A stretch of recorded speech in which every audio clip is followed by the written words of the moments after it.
Hi everyone. आज हम जिस टॉपिक के बारे में पढ़ने वाले हैं वो है पैकेज जेसन को इन डेप्थ समझना। तो पैकेज डॉट जेसन क्या है? एक ऐसी फाइल जिसमें हमारी डिपेंडेंसीज, हमारी स्क्रिप्ट्स की कमांड होती हैं, जिसके थ्रू हम अपने प्रोजेक्ट को ऑपरेट करते हैं। राइट। तो हम project package dot JSON file को कैसे क्रिएट करते हैं? इधर हम उसको मैनुअली क्रिएट कर सकते हैं या हम किसी कमांड का यूज़ कर सकते हैं। जैसे npm init कमांड का अगर मैं यूज़ करूं तो मैं ये कह रहा हूं कि नोड npm को इनिशियलाइज करो। तो अगर मैं ये एंटर करूंगा तो मेरे सामने कुछ क्वेश्चंस आएंगे जो कि npm हमसे पूछता है, ताकि वो ये अज्यूम कर रहा है कि हमारा जो प्रोजेक्ट है वो एक npm पैकेज क्रिएट होने वाला है और इसको हम पब्लिश करने वाले हैं।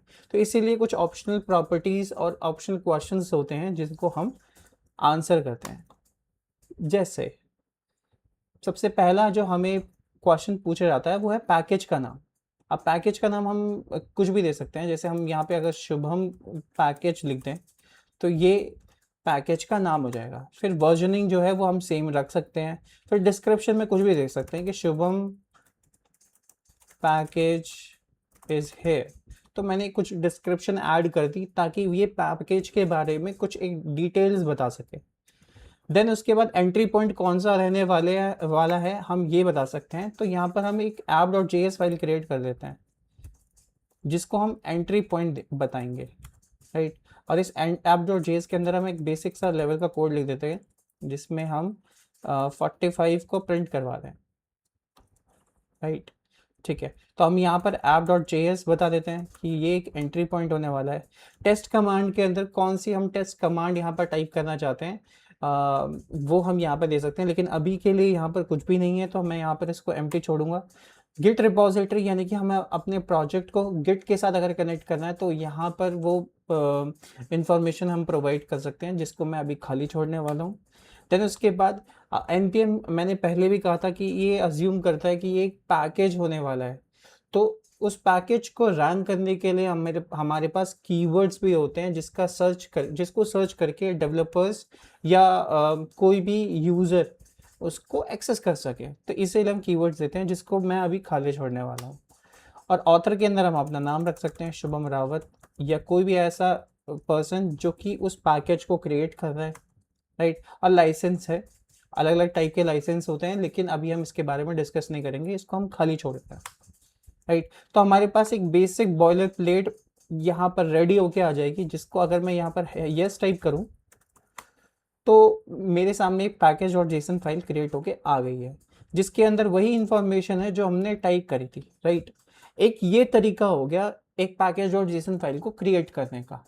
अब मैं एक बार इसके नाम को रीनेम कर देता हूँ और यहाँ पर पैकेज वन डॉट जेसन रख देता हूँ। राइट। अब एक दूसरा तरीका होता है पैकेज डॉट जेसन फाइल को क्रिएट करने का, वो होता है मैनुअली। हम कैसे मैनुअली क्रिएट करते हैं? यहाँ पर एक फाइल बनाएंगे और पैकेज डॉट जेसन रख देंगे। राइट। ओके। अब यहाँ पर ये जो मेरे पास पूरा कोड है इसको मैं कॉपी करके इस वाले फाइल पे पेस्ट कर देता हूँ। तो ये जो प्रॉपर्टीज हमें दिख रही हैं, these are specifically designed for the npm only। But अगर हम कोई वेब एप्लीकेशन क्रिएट कर रहे हैं तो ये इंफॉर्मेशन हमारे लिए मैंडेटरी नहीं रहती है, इसके बिना भी हमारा प्रोजेक्ट चल जाएगा। तो जैसे अब अगर मैं इसको हटाऊं यहाँ से, और ये इंफॉर्मेशन भी ऑप्शनल होती है तो मैं इसको भी हटा देता हूँ और यहाँ से एक कॉमा हटा देता हूँ, तो ये मेरे पास कुछ स्क्रिप्ट्स कमांड रह गई। राइट। और इस स्क्रिप्ट्स कमांड के बारे में हम कुछ डिटेल पढ़ेंगे, क्योंकि ये एक मैंडेटरी प्रॉपर्टी होती है जिसके अंदर हम कुछ भी ऐसी कमांड को एग्जीक्यूट करना चाहते हैं तो वो कमांड हम इसके अंदर लिख सकते हैं। जैसे कि यहाँ पर मैं अपना नाम लिख देता हूँ, शुभम, और इसके अंदर मैं एक बेसिक लेवल की कमांड जो कि है हु एम आई। राइट। तो ये हु एम आई कमांड जो है वो इस पर्टिकुलर सिस्टम के यूज़र को का नाम प्रिंट करके मुझे देगी। राइट। तो अगर मुझे इस कमांड को, इस स्क्रिप्ट को रन करना है तो वो मैं कैसे कर सकता हूँ? टर्मिनल में चलते हैं और यहाँ पर टाइप करते हैं एन नोड रन शुभम। ये अगर मैं कमांड रन करूं तो क्या होगा? यहाँ पे can not find module package dot JSON यहाँ पे दे रखा है, तो शायद मुझे इसको डिलीट करना पड़ेगा, राइट, और इस कमांड को दोबारा से रन करना पड़ेगा। तो नोड कमांड में लिख रहा था npm रन आएगा शुभम, तो ये कमांड आएगी। तो इस कमांड के थ्रू क्या होगा, मेरा who am I command run होगी और शुभम रावत प्रिंट होके मेरी स्क्रीन में आ जाएगा, जो कि सिस्टम का यूजर है, राइट। तो इस तरीके से हमारी स्क्रिप्ट्स काम करती हैं। अब ऐसी कुछ स्क्रिप्ट्स भी होती हैं जो बिना रन कीवर्ड का यूज करके भी एग्जीक्यूट होती हैं, जैसे कि स्टार्ट कमांड। अगर मैं स्टार्ट कमांड के अंदर कोई भी ऐसी कमांड एग्जीक्यूट करवाता हूँ, जैसे कि यहाँ पर हो गया गेट वर्जन चेक करना, तो अगर मुझे ये एग्जीक्यूट करवाना है तो मुझे रन कीवर्ड की ज़रूरत नहीं पड़ेगी। अगर मैं इसको डायरेक्टली करूँगा npm स्टार्ट, तो ये एग्जीक्यूट हो जाएगी, राइट। ओके, तो यहाँ पर ओके मैंने एक गलती करी, मैंने यहाँ पर npm डैश वर्जन लिखना था। तो लेट्स सी, ये अब रन करेगा, राइट। तो ये कमांड एग्जीक्यूट हुई और इसने मुझे npm का लेटेस्ट वर्जन दिखा दिया, राइट। अब यहाँ पर स्टार्ट के अलावा भी कुछ कमांड होती हैं, जैसे कि रीस्टार्ट के अंदर हम नोड को ओपन कर सकते हैं, कुछ ऐसा कुछ कर देते हैं। स्टॉप कमांड को लिख सकते हैं और इस स्टॉप कमांड के अंदर हम गिट के वर्जन को चेक कर लेते हैं, राइट। और साथ ही एक और कमांड होती है जो कि है टेस्ट कमांड, राइट। अब इस टेस्ट कमांड के अंदर हम एक और स्टेटमेंट लिख देते हैं, जैसे कि pwd, ये मुझे प्रेजेंट वर्किंग डायरेक्टरी दे देगी। तो अगर मैं यहाँ पर npm टेस्ट लिखूँ तो ये pwd कमांड को रन कर देगी, राइट, जैसे कि यहाँ पे दिख रहा है हमें। और ऐसे ही अगर मैं npm स्टॉप कर दूँ तो ये गेट के वर्जन को मुझे दिखा देगी। तो इस तरीके से स्क्रिप्ट्स कमांड रन होती हैं, राइट।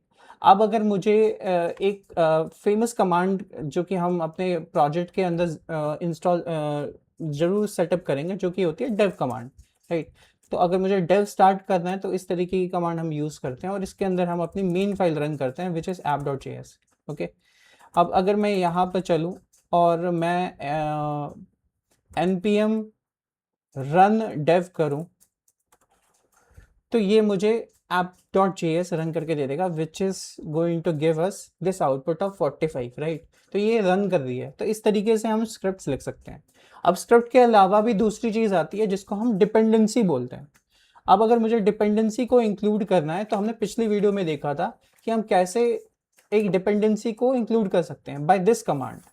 अगर मैं यहाँ पर टाइप करूँ npm install axios, राइट, और इसको सेटअप करूं तो ये मुझे 3 चीज़ें दे देता है। एक तो नोड मॉड्यूल्स की डायरेक्टरी, इसके साथ साथ पैकेज log.json और एक package.json की फाइल मुझे दे देता है। अब package.json हमने ऑलरेडी क्रिएट किया हुआ था, राइट। तो हम यहाँ पर देख सकते हैं एक डिपेंडेंसी नाम की ऐड हो गई है, जिसके अंदर Axios विद द वर्जन हमारा यहाँ पे सेटअप हो गया है और इसके साथ साथ पैकेज log.json फाइल भी क्रिएट हुई है। अब ये काम क्या करता है ये हम आगे थोड़ी देर में पढ़ते हैं। और इसके अलावा एक नोड मॉड्यूल्स की डायरेक्टरी है जिसके अंदर बहुत सारे फोल्डर क्रिएट हो रखे हैं, राइट। अब ये हम सेटअप क्यों करते हैं? ये हम सेटअप इसीलिए करते हैं ताकि हम इस पर्टिकुलर पैकेज को अपनी प्रोजेक्ट के अंदर यूज कर सकें। तो ये सारे के सारे npm मॉड्यूल्स होते हैं, इनको npm पैकेजेस भी बोलते हैं, जिसका यूज करके हम अपने एप्लीकेशन को और अच्छे लेवल पे क्रिएट कर सकें, राइट। अब नोड मॉड्यूल्स के बारे में बात करते हैं। नोड मॉड्यूल्स एक्चुअली एक ऐसी डायरेक्टरी है जिसको हम अपने फोल्डर के अंदर इंक्लूड नहीं करते, हम अपनी रेपो के अंदर इंक्लूड नहीं करते। तो अगर हम ये देखें कि इसका साइज काफ़ी बड़ा होता है, ठीक है, इसका साइज काफ़ी बड़ा होता है as comparative to your app.js, package log.json और पैकेज json। ये ऐसी फाइल्स हैं जिनका साइज इतना नहीं है जितना नोड मॉड्यूल्स डायरेक्टरी का है। तो हम इसको अपनी रिमोट रेपोजिटरी में नहीं रखते हैं। हमने अभी देखा कि अगर मैं npm install axios करूं तो इसके साथ साथ मेरे ये 3 फाइल्स क्रिएट होके अपने आप ही आ जाती हैं अगर ये नहीं बनी है तो, राइट। तो इसीलिए अगर किसी और डेवलपर को वो रिपोजिटरी यूज करनी होगी तो वो नोड मॉड्यूल्स को अपने सिस्टम में इस कमांड के थ्रू npm i के थ्रू एक्सेस कर सकता है। तो इसकी ज़रूरत नहीं है इसको रिमोट में डालने की। तो ठीक है, हम आगे बढ़ते हैं और हम एक चीज़ और डिस्कस करते हैं। पैकेज.json के अंदर हमने देखा कि एक्सियोस के साथ साथ एक वर्जनिंग सिस्टम आ गया यहाँ पे, यानी कि वर्जन बन के आया है जो कि इसका लेटेस्ट वर्जन है आई गेस, राइट। एक्सियोस का लेटेस्ट वर्जन 1.14.0 दिखा रहा है। तो व्हाट इज दिस? तो ये हमारा सिमेंटिक वर्जनिंग सिस्टम को दिखाता है जिसमें हमारे पास 3 टाइप के वर्जन आते हैं, 1, 1.4 और 0। ये जो 1 है ये मेजर वर्जन है और ये 1.4 है ये माइनर वर्जन है, और इसके साथ साथ ये वाला जो 0 है इसको हम पैच वर्जन बोलते हैं। तो पैच वर्जन किस लिए होते हैं? माइनर अपडेट्स के लिए। जैसे हमने छोटी मोटी कोई भी फंक्शनैलिटीज को या कोई यूआई चेंजेस किया हो तो हम इसको अपडेट करके या तो 1 या इससे ऊपर या 2 ऐसा कर सकते हैं, राइट। अगर हमने कोई फीचर पे काम किया है, हमने कोई फिक्सेस करे हैं, कोई छोटे मोटे लेवल के माइनर लेवल पे हमने फिक्सेस करे हैं, तो हम इस माइनर वर्जन को अपडेट करके 16 ईदर 17 करते हैं, राइट। तो ये तब चेंज होता है। लेकिन जो हमारा 1 है वो है मेजर। अगर मैंने एक नई टेक्नोलॉजी का यूज करके एग्जिस्टिंग सिस्टम को चेंज किया है तब हम यहाँ पर इस वैल्यू को तब चेंज करते हैं, ठीक है। अब ये एक कैरेट सिंबल बन के आ रहा है। ये कैरेट सिंबल क्या है? कैरेट सिंबल यहाँ पर रिप्रेजेंट कर रहा है कि जब भी कोई नया डेवलपर बिना नोड मॉड्यूल्स को अपने सिस्टम में इस प्रोजेक्ट को सेटअप करेगा तो उसको कौन सा वर्जन मिलेगा, राइट। अगर उसने इस सेटअप को अपने सिस्टम में इंक्लूड किया तो उसको तो ये मिल जाएगा, राइट। लेकिन कैरेट सिंबल का मतलब क्या है? कैरेट सिंबल ये डिटरमाइन करता है कि वो किस वर्जन को चेंज करेगा। क्या वो मेजर को चेंज करेगा, क्या माइनर को करेगा, या पैच को करेगा। तो कैरेट सिंबल हमारा माइनर और साथ में पैच वर्जन को ही चेंज कर पाता है। और इसके अलावा और भी सिंबल्स होते हैं जैसे कि टिल्डे।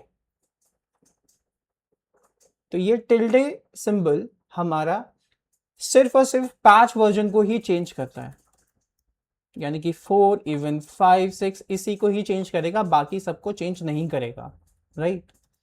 लेकिन इसके अलावा भी एक चीज और है। अगर मैं एग्जैक्ट वर्जन को इंस्टॉल करना चाहता हूं तो मैं यहां पर कोई भी सिंबल को नहीं दूंगा तो वो हमारे नोड मॉड्यूल्स में एग्जैक्ट वर्जन इंक्लूड हो जाएगा। तो लेट्स सी, हम यहां पर गूगल सर्च करते हैं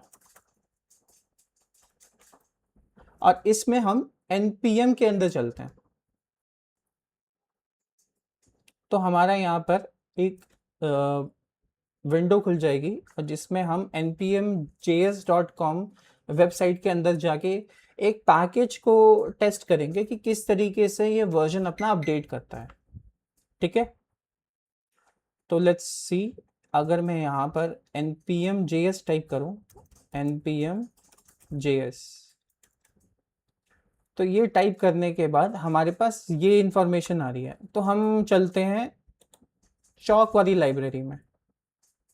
तो इस चॉक लाइब्रेरी के अंदर हमारे पास बहुत सारे वर्जन्स हैं। जैसे यहाँ पे इसने अभी तक 43 वर्जन्स को इंक्लूड किया है, तो और लेटेस्ट इनका 5.6.2 चल रहा है। तो लेट्स सी, अगर मैं यहाँ पर 2.2.2 सिस्टम को इंक्लूड करता हूँ तो जो मैंने कहा था वैसा होता है या नहीं होता वो चेक करते हैं, ठीक है। तो अगर मैं यहाँ पे 2.2.2 सिस्टम को इंक्लूड करता हूँ और विद दिस चॉक डिपेंडेंसी, तो क्या होगा, लेट्स सी। और यहाँ पर कैरेट सिंबल भी लगा देते हैं। तो मैंने यहाँ कैरेट सिंबल लगा दिया और इस नोड मॉड्यूल्स की डायरेक्टरी को डिलीट करते हैं और पैकेज log.json को भी डिलीट करेंगे, ठीक है। तो अगर यहाँ पे चल के अब मैंने सपोज कि मैं एक ऐसा डेवलपर हूँ जिसने इस रिपोजिटरी को डाउनलोड किया है excluding the node modules file, ठीक है। तो अगर मैं यहाँ पर npm इंस्टॉल करूँगा तो क्या होगा? तो जैसे ही मैं इस पैकेज डॉट जेसन के अंदर npm इंस्टॉल को रन करता हूँ तो सेम मेरे पास पैकेज लॉग, पैकेज जेसन और नोड मॉड्यूल्स की डायरेक्टरी आ रही है। और हम ये देख रहे हैं कि अभी भी ये जो 2.2.2 है ये यहाँ पर दिख रहा है, यानी कि पैकेज डॉट जेसन में चेंजेस नहीं आते हैं, हमारी नोड मॉड्यूल्स की डायरेक्टरी के अंदर चेंजेस आते हैं, राइट। तो अब नोड मॉड्यूल्स की अगर डायरेक्टरी अगर मैं चेक करूँ और इसके अंदर इस चौक वाले डायरेक्टरी के में जाऊँ और पैकेज डॉट जेसन फाइल को सर्च करूँ तो यू कैन सी हमें 2.4.2 मिल रहा है, जबकि पैकेज डॉट जेसन के अंदर 2.2.2 है। यानी कि हमारी main package dot JSON file में चेंजेस नहीं आते हैं, हमारी नोड मॉड्यूल्स में अपडेशन आते हैं। तो यू कैन सी यहाँ पर 2.2.2 के अलावा 2.4.2 यहाँ पर सेटअप हो गया, यानी कि इस कैरेट सिंबल ने हमारे माइनर वर्जन और साथ ही में जो पैच वर्जन है सिर्फ उसी को ही चेंज किया, हमारे मेजर वर्जन को चेंज नहीं किया। तो this is how the package dot JSON versioning system works, ठीक है। और ये हम टेस्ट मल्टीपल टाइम्स कर सकते हैं, लेकिन आई थिंक क्लैरिटी आ गई होगी कि किस तरीके से हमारी वर्जनिंग सिस्टम यहाँ पर काम करती है। अब एक package log dot JSON file आती है, इसका क्या काम होता है? तो package log dot JSON file का काम है पैकेज जेसन में जो एग्जिस्टिंग, जो सबसे पहले वर्जन इंस्टॉल किया गया था पर्टिकुलर सिस्टम में या पर्टिकुलर फाइल में, तो वही पैकेज को लॉक करके रखना, राइट। उस पैकेज को लॉक करके रखना इस पैकेज लॉग डॉट जेसन का काम होता है। So that's it for this video. I think मैंने सारे पैकेज डॉट जेसन के बारे में सारे डाउट्स को क्लियर कर दिया होगा, क्योंकि ऑलरेडी यहाँ पर मैंने पैकेज जेसन से रिलेटेड जितने भी कॉन्सेप्ट थे उनको कवर अप कर लिया है। तो नेक्स्ट वीडियो में हम इससे आगे आने वाले टॉपिक्स यानी कि शिबैंग के बारे में पढ़ेंगे, वो क्या होता है और किस तरीके से हम शिबैंग का यूज़ करते हैं, वो हम नेक्स्ट वीडियो में देखेंगे। So stay tuned.